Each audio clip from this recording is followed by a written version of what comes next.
Kamusta kamo mga pinalangga namon nga mga tag palamati? Maayong adlaw gid sa inyo tanan. Yaring katapusan nga bahin sang kasaysay ni John Gilbert Arceo sang Bacolod City nga aton gintiguluhan.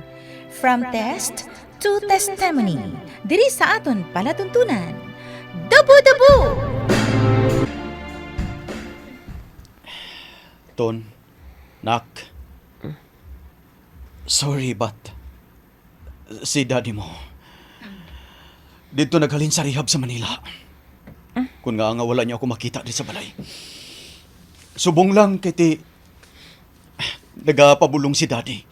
Nagparehab kay nagagamit ako sang ginadumilian nga nagdruga. Daddy? Kung ano man ang imo nabatyagan subong tuhoy sa akon. Batunon ko, anak. Pero ti amo ako sinay. Gusto ko ituad ang kamatuoran. Gusto ko nga magtawa ang balatyagon ko. Kag wala na ako sang dapat pabalang nga taguon sa inyo. Kinabudlayan ako kahayo. Dad, don't worry, huh? I understand. One thing I assure you, I do not want to be like you. Whoever you are, whatever you are, Dad, you're still my daddy. And I love you. It's not too late, Dad. Get well and return to us, your family. Toto!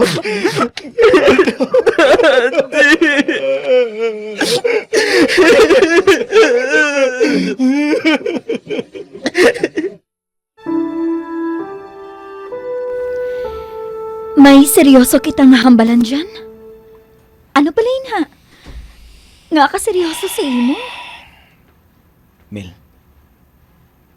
sorry kita.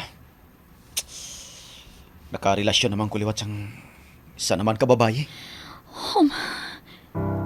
John Gilbert? Yes.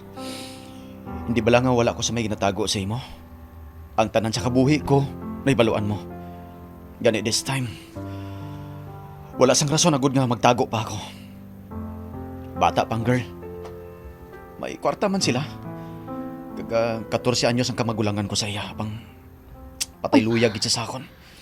Ang matuod, 10 years in relationship siya sa Yanubio. Apang ginbulagan niya for the sake of me. Kaga bangod hindi kami makagihod diri sang Mayo. Nag-una siya sa Singapore. Mapas na ako dito. John! Dito kami, agud nga makalikaw sang kahoyanan sa pamilya, tay. Binagit sa mga bata. Sorry kita. Wala kita mag-workout. John! Okay. Kung diin ka malipay, bahala ka. But there's only one way to find out. Kung bala, kamugid matuod ang para sa isa kag isa. Sige. Ako ang mabakal sang ticket mo. Lakad ka sa Singapore. Stay there as long as you want. Okay? But if ever hindi mag-work out ang relationship ninyo, just let me know. Okay, lakat ko ha. Malupad ko yung sigida kung nara ng ticket ha.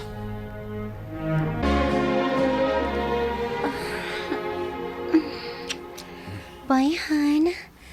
See you again when I get back from work, okay? Bye. Bye. Halong ka, babe ha.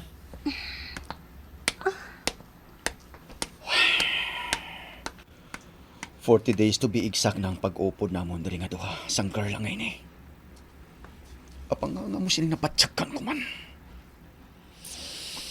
Abi ko anay kung mapilafan na niya ang tanan ko nga ginapangita sa isa ka babae, pero wala eh.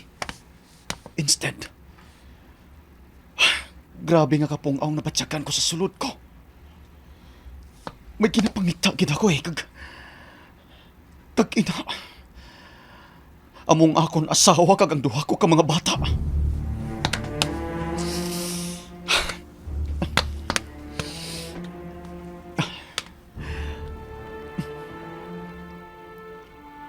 Hello? Bakli ko ticket. Mapauli ko na dayon na. Hi, Dad! Kamusta? Kilang. Balik ka.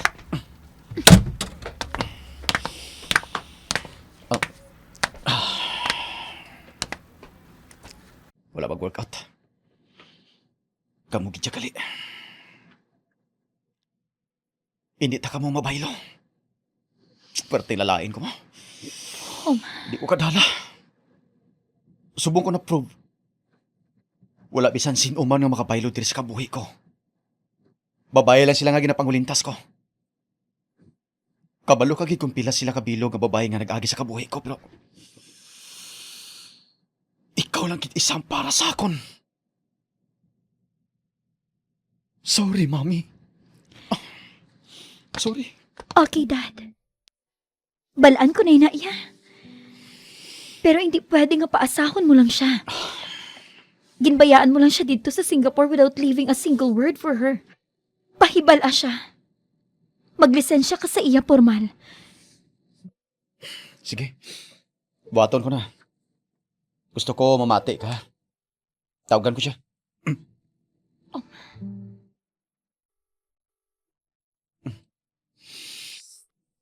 Hun?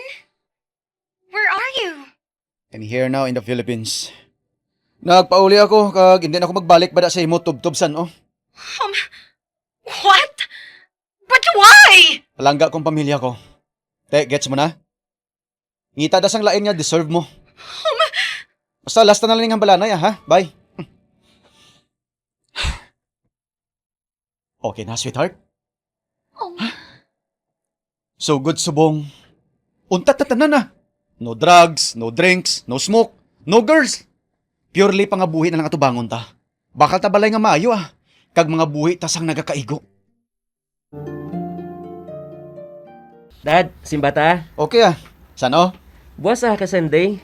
Aga pa ta buwas bugtaw. Okay, ah. Ay, Dad. Oh, wala ka pa kailis? Lakat ta sa church. Bao, nak. Pwerte, kasakit sang ulo ni Daddy. Pwede next Sunday na lang ko. Ay, ate, sige, sige. Okay, Dad, ah. Next Sunday, ah. Paayo ka. Bye. Dad, buwas simbata ha. Basi malipat ka. Okay, ah. Ano to gali oras malakat? 8:30, ah. Okay, ah. Wait, ay, sus. May meeting ko gali, boss. Ano? Pwede next Sunday na lang. Sure na gin, anak. Sure na gin. Hi, brother. Kamusta? Pungko ka mo ah. Kay masugod na si pastor sa pagwali. Thank you, thank you. Okay. Mati ta. Ano yan makuha ko di nga kaiuhan man. May ara ayan. Nak, Dad? naka-istorya na ikabuto ni pastor, nak. Ha? Wala man. Sang natungod sa? Sa ako na, abi? Wala. Nga man, Dad. Wala. Okay lang. Eh, pwede mo na akong mabayaan na ka. Ate, okay, Dad, ah. Yung di palak nga buisit nga pastor to eh. Kabala niyang halos nga galawan ko yahaw. Bala niya pagkatao ko. Ako gitong gitiray mo. Hamak mo. Abot yang na diskartidor ko. Babaydor. Suyop, inom kag panigarilyo ang bisyo ko sagto. Ay, pinamukha ya sa akon kung ano ko sagto aw. Wisit siya. Wisit kita. Hindi ah. Natabuan lang to yang nga ang ihimplo ya. Pareho git sa pagkatao ko. Imagine, pati prindas ang wedding ring na mo ni Mrs. Nahambal ya. Kag ang pagbakal ko diaper kay mama samtang nagamasakit, diaper lang kagatas yang nabakal ko. Apisar nga kadalagos ang kwarta nga ginapadala sang katiyaan ko sa akon. Kiti ako yang gagusar mo. Ay, hindi ah. Mabalik pag ikuto bala sa Sunday bla. Tanawon ko bikon amo man to gyapon itira ya sa akon. Mohong. Ginabalaw ka sang pulong sang Diyos, agud makakas sa mga mansa nga nagatapik sa imo pagkatao. Kay pareho ka sang isa ka bulawan nga mientras hindi maugsan sang dapat kakasun sa imo, hindi makita imo pagbanaag kag kabalalon. Kasubong ka sila sa batas ang aton manunuga. Gani, to sa ano ka kadbulas? Na santo! Isa ka ka makasala nga tanan nga karautan yara sa imo. Apang san ginbaton mo ang mahal nga Diyos sa imo tagipuson. Naging bag-o ka nga tao. Dona! Gina-accept ko ikaw liwat Jesus Christ sa kabuhi ko bilang personal savior ko. Talayawon ka nga, Diyos! Bugos tagipusoon nga ginbato ni John Gilbert Arceo ang aton mahal nga Dios. Nagpatugmaw kag nagpangalagad sa simbahan. Sugod sadto nangin bag-o na siya nga tawo. Kasubong sang ginasiling sa scripture sa Book of Corinthians chapter 5 verse 17, therefore, if anyone is in Christ, the new creation has come, the old has gone, the new is here. Meaning, the sinful nature is replaced by the new. Tanan nga masiling nga bisyo, cut off na sa iya. Kag always nga gina-testify ni John Gilbert ang kaayo sang Dios sa iya kabuhi. Gani nagapuyo na sila subong sa iya kaugalingon nga pamilya sang malinong kag Dios nun. Mga pinalangga namon nga mga tagpalamati, kabay na pulutan gid ninyo sang leksyon ang kasaysay ni Sir John Gilbert Arceo sang Bacolod City nga aton gintiguluhan. From test to testimony, diri sa aton palatuntunan. Dabo-dabo, ginhatagan kabuhi nanday, Roslyn Borromeo Vinson, Caroline Jama sa papel sang iloy ni John Gilbert, Danny Oberio sa papel sang stepfather, Joss Maid sa anak niya nga subang, Vanessa Togoto sa papel sang asawa ni John, kag Winston Yonyon Temblor sa papel ni John Gilbert Arceo. Soundman Hannibal Estonina, Audiotech Felvemri Margate, Social Media Manager Jeff Patrick Bucabal, Musical Score Luzard Mendoza. Ginsulat kag sa direksyon sang inyong alagad Elna de la Cruz, sa supervision ni Mr. Gerard Andrade, kag ginadulot sa inyo sang RMN Drama Center.